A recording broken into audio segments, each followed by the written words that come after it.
48 में से एक आदमी इनको नहीं मिल रहा है जिसके पास केजरीवाल जी जैसा विजन हो कि नहीं, हम इस विजन को और आगे बढ़ाएंगे, हम दिल्ली को आगे ले चलेंगे।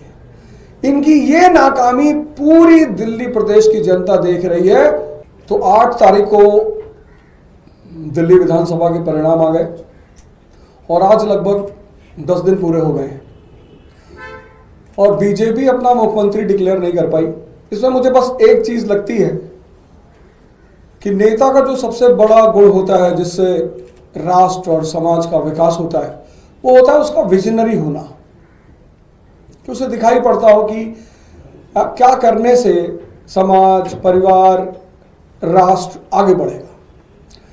हम दिल्ली को पिछले 10 सालों से चला रहे थे, हम एक चीज पे काम कर रहे थे और उस चीज ने दुनिया के जितने भी आज ताकतवर देश हैं सबको महाशक्ति बनाया है।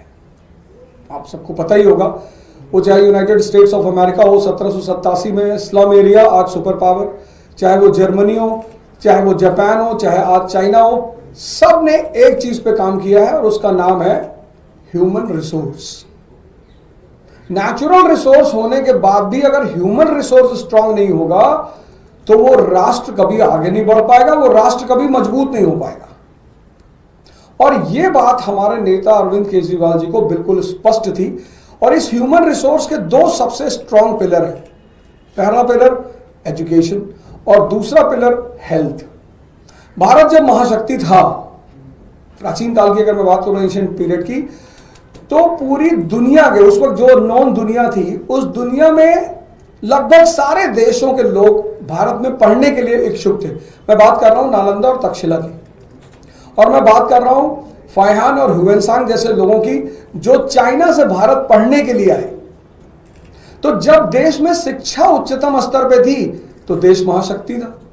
जब देश में चरक जैसे चिकित्सक थे, धन्वंतरी जैसे चिकित्सक थे, तो देश महाशक्ति था। उसको पता ही नहीं चल पा रहा है कि यार करना क्या है। भाई झगड़ा करना, दंगा कराना, लड़ाई करना, ये तो कोई भी कर ले, लेकिन राज्य चलाना और फिर राज्य को आगे लेके जाना, सरप्लस स्टेट का दर्जा दिलवाना। हमारी सीएम साहिबा अभी डिस्कस कर रही थी अपने बजट के बारे में, उन्होंने कहा दिल्ली स्टेट सरप्लस स्टेट का सरप्लस बजट का स्टेट है। तो मुझे ऐसा लगता है कि आज ये पार्टी जिसको जनता ने कहा कि इनके पास 48 सीट है, 48 में से एक आदमी इनको नहीं मिल रहा है जिसके पास केजरीवाल जी जैसा विजन हो कि नहीं, हम इस विजन को और आगे बढ़ाएंगे, हम दिल्ली को आगे ले चलेंगे।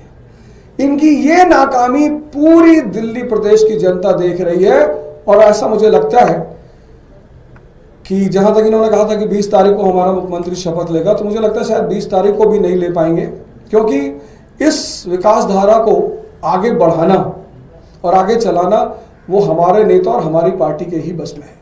नहीं, जल्दी नहीं है, हमें किस बात की जल्दी। हम तो वो इतने सारी बातें कर रहे थे, नीति है तो आप लेकर आओ। 48 लोग आपके पास हैं, आपके पास 48 लोग हैं, आपको 40 में से 8 में से एक आदमी निकालना है कि एक आदमी भाई हमें लीड कर रहा है।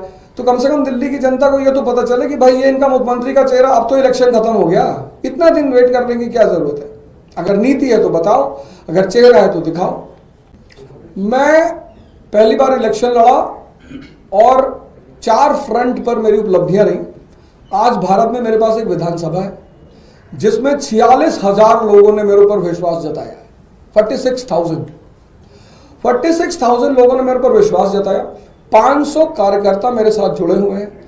और सबसे बड़ी बात, जो कांग्रेस के हमारे उम्मीदवार थे वहां पे, जो एक बार विधायक रहे, 2 बार पार्षद रहे, उनकी जमानत जब्त हो गई। तो इतनी अच्छी शुरुआत करने के साथ अब राजनीति से पीछे जाने की कोई वजह नहीं है। तो एक नेता के रूप में मैं स्टैब्लिश हो चुका हूं। अगर वो मुझे बुलाएंगे, अपनी असमर्थता जताएंगे कि मिस्टर ओझा हम नहीं चुन पा रहे, तो आपके चैनल के माध्यम से मैं प्रस्ताव रखना चाहता हूं कि अगर वो ऐसी किसी दिक्कत में है तो मैं अपनी सेवाएं देने को तैयार हूं। क्योंकि एज ए शिक्षक मुझे पता होता था कि इस बच्चे का सिलेक्शन होगा, कौन होनहार है। तो मैं ये कहना चाहूंगा कि अगर उनको मेरी सेवाओं की जरूरत है तो मैं उनके लिए उपलब्ध हूं। मैं बता सकता हूं आने वाले समय में कि वो क्या कर सकते हैं।